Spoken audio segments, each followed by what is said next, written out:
Hola, ¿qué tal amigos? ¿Cómo están? Saludos a todos ustedes.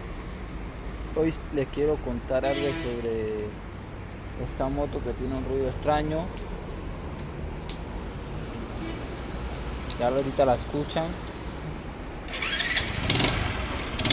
¿Sí se oye?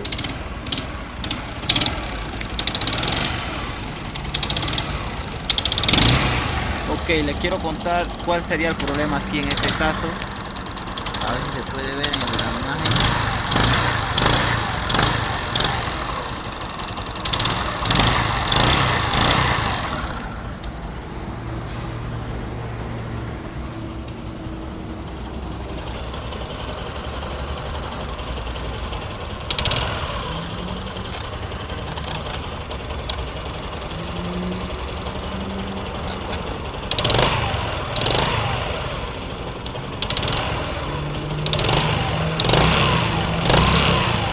Ok, el problema aquí, bueno, en realidad no es muy grave, pero sí es de atenderse porque de dejarlo así podría empeorar la moto hasta llegar a un caso que no les quiera arrancar.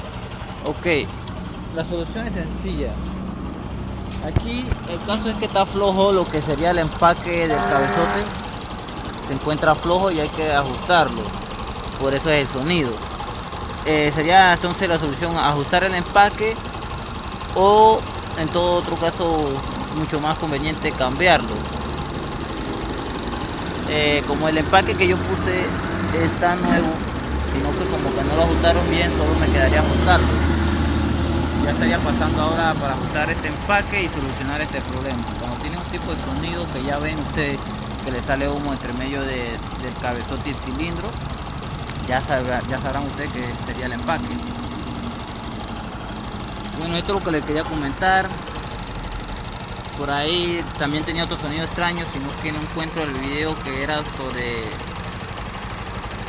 el, la biela. Cuando la biela ya está gastada, que hay que cambiarla, tiene un sonido muy extraño, como una matraca. Ya al cambiarlo se soluciona todo eso y queda sonando como si fuese una moto nueva. Pero este sonido que tiene es solo del empaque.